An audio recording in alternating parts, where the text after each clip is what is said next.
Yo, what's cracking everyone? Ericship 111 here. So it's no secret by now that Forza Horizon 5, which is currently one of Microsoft's biggest and most popular titles, will be launching on Xbox direct rival console, the PlayStation 5, this spring of 2025. Now this announcement did come as somewhat of a surprise because even though we have seen some Xbox exclusives like Sea of Thieves and Hi-Fi Rush go multi-platform recently, Forza is a series that has been synonymous with the Xbox brand for almost 20 years. In fact, it was created solely to take on PlayStation's Gran Turismo, and to now see their latest installment on PS5 very soon, especially when it's so close to Forza's 20-year anniversary celebration, it's pretty wild. It's no different to saying Gran Turismo is coming to Xbox. Now, depending on where you stand, whether you love the Xbox name more than the Forza series itself or vice versa, this move by Microsoft has certainly divided the opinions of their paying customers. For myself, not only have I been a long-time fan of Xbox as well as the Forza series, but I also love the genre of open world racing games too. And in today's video, I'll be discussing my thoughts on whether Forza Horizon 5 going to PlayStation is a good or bad idea. So I'll begin with the good first, starting with number 1, more players. When it comes to games like Forza Horizon, where free roaming out in the open world and meeting new players is one of its core gameplay mechanics, you need a good player count to facilitate this. And although this hasn't really been an issue throughout the game's life over the past 3 years, Horizon 5 does heavily rely on a live service model to hook players coming back, and they primarily do this by adding new timed exclusive cars for players to earn every week that would later disappear, making them almost impossible to obtain again unless they appear in the auction house, which is usually never, or the car resurfaces in a future monthly playlist. However, with Horizon 5 signaling the end of new monthly content by recently introducing the Horizon Backstage, where every exclusive car that was ever introduced into the game are slowly returning permanently for all players to obtain, along with past series playlists coming back for each update moving forward. Those who have played this game for a while now, whether you are on Xbox or PC, some will undoubtedly stop playing as there's just no more incentive. Therefore, to offset the inevitable drop in player count, there will soon be a huge influx of new players from PlayStation to replace those who have left. Now, if you are an Xbox or PC player who jumps on Horizon 5 regardless of if there's new content or not, this is also a win for you. Not only can you lead the way for PlayStation players, you can also flex all the cars you have grinded for throughout the years. You may even meet some new PS5 players who are keen to play this every day, but more importantly, you can now enjoy Forza Horizon 5 with all of your friends who only bought a PlayStation and show them exactly why this is the most popular AAA open world racing game, period. Number 2, additional features. So for those who may not know, throughout the life of Horizon 5, as part of its live service model, Playground Games would occasionally introduce an evolving world in an update which would feature something unique or different on the main map that players could experience out in free roam for that month. Some examples include the Neon Drag Strip that's currently available right now in update 43, or the Winter Wonderland at the stadium during the holiday period, or the Cars and Coffee meetup point, just to name a few.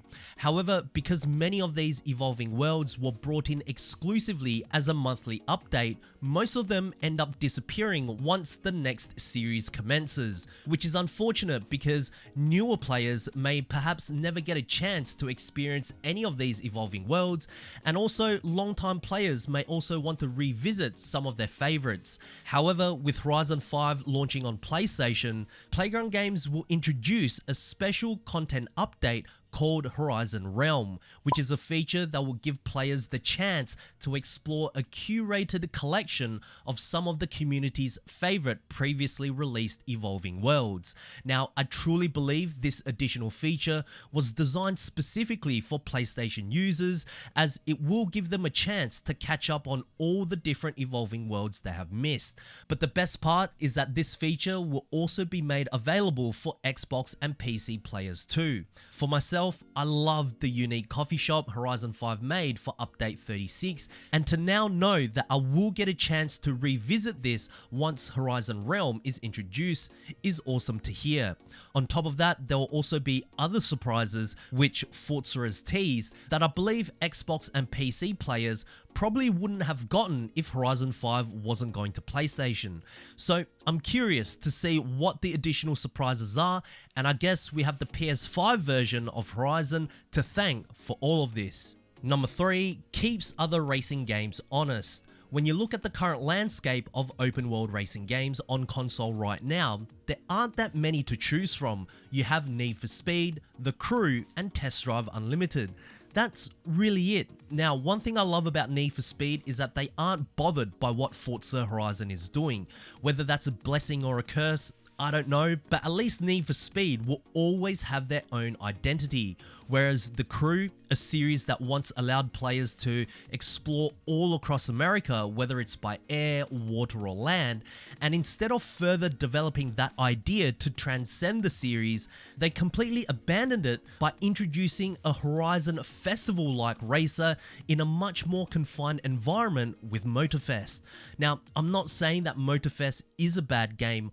All I'm saying is that there's nothing unique about The Crew anymore, and that I can see why players call this the PlayStation's alternative to Forza Horizon. And don't even get me started with Test Drive Unlimited, a series that was once a trailblazer for this genre, where not only racing was important, but the experience of driving your cars you worked hard for, the lifestyle, the scenery, the different activities. Where is all of that in Solar Crown?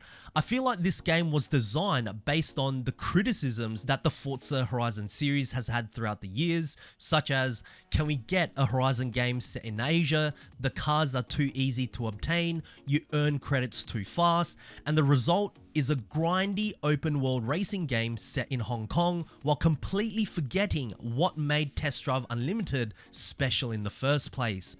Hopefully, now with Horizon 5 coming to PlayStation, IPs like The Crew and Test Drive Unlimited, who have all the potential in the world to make the best open world racing game, will no longer try and develop a title with the limited mindset of just being a Forza Horizon alternative on PlayStation, but instead looking at what made their own series unique and going, hey, maybe we can further improve and expand upon this idea that no other open world racing game has done. That's when even Forza Horizon will need to step up their games too, and it'll be an overall win for everyone who loves playing this genre. Number 4, financial benefits. I'll keep this one relatively short as money isn't really exciting to talk about, but it can't be ignored. Look, if Microsoft believes that giving away one of their largest IPs over to their biggest competitor will give them a huge financial return, then business is business. With Horizon 5 already at the tail end of its life, had it just stayed on Xbox and PC, let's be honest, not much money can be made from this point onwards. However, with Horizon 5 now launching on PlayStation, it breathes new life for this game financially without having to necessarily continue introducing new content.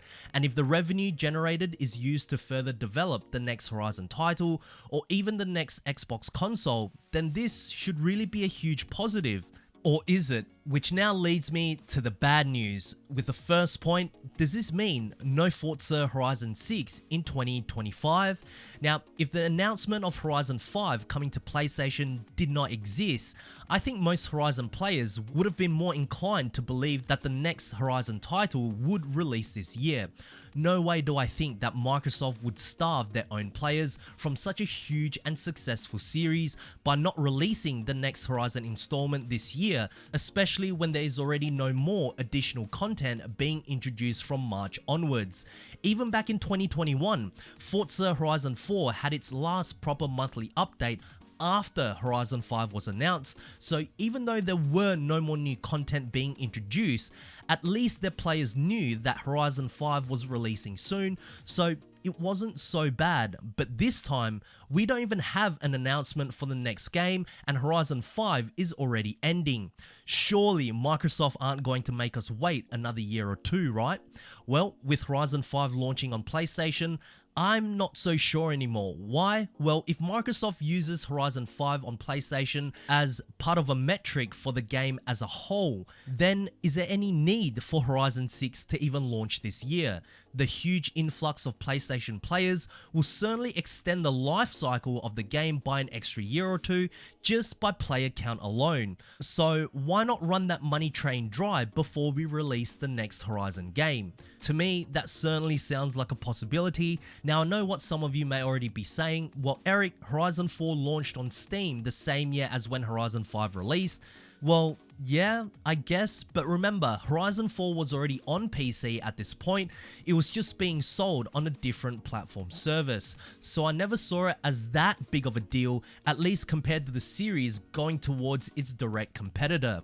Now, the only way I do see Horizon 6 possibly launching this year is if this deal with Forza going to PlayStation is only for this one title only, or it's not releasing on day one on PS5. I just can't see with Horizon 5 going to PlayStation this spring, and then at the end of the year, they also release Horizon 6. Business-wise, that'll be incredibly stupid for Microsoft. What would be smart is to release Horizon 6 this year on Xbox and PC to keep their own players happy, let the sales continue on PS5 with the older title, and if anyone wants to experience the newest Forza Horizon game, either buy an Xbox or play it on PC. And lastly, is Xbox finally admitting defeat? I think this is probably the most talked about point. Is Microsoft giving away Forza to Sony a sign that they are slowly conceding the console war? I mean, the statistics aren't looking too great for the Xbox. For every 2 PS5 consoles being sold, Xbox is only selling 1. Microsoft also admits to losing money on every Xbox console being sold. The acquisition of Bethesda and Activision Blizzard, costing billions of dollars, hasn't quite generated the Game Pass revenue that they had anticipated. In terms of Xbox IPs, all that's left now is Halo and Gears of War. I mean, once they are no longer exclusives, that's it. What's even the point of owning an Xbox? As someone that has poured countless hours during the 360 days with Halo 3, the original Gears of War, Project Gotham Racing 3, as well as Forza Motorsport 2 through to Forza Motorsport 4. There was a reason to have an Xbox and you were proud of owning one. But now, Halo Infinite is dead, Gears of War hasn't made a new game in forever, and there's no guarantee that their upcoming title will be any good either. Forza Motorsport isn't even close to what it once was. I mean, Forza Horizon is arguably Microsoft's biggest and most successful exclusive right now, and it's gone. What's left for Xbox? Is this history repeating itself where, just like Sega, Xbox will eventually just become a huge third-party publisher? Will it be reduced to just a small Square Game Pass app on every other gaming platform and device? I don't know what the future holds, but what do you guys think? Do you like the idea of Forza going over to PlayStation? Is this a smart move by Xbox? And also, should console exclusive games be a thing of the past? Share us your thoughts on all of this, whether you're an Xbox, PlayStation, or a Forza fan. I do read all of your comments, guys. But anyways, if you guys did enjoy today's video, please make sure to smash the thumbs up button, as it really does help me out. And of course, if you guys would like to stay up to date with everything Forza Horizon related, be sure to subscribe, and I hope to see you guys in the next video. Peace.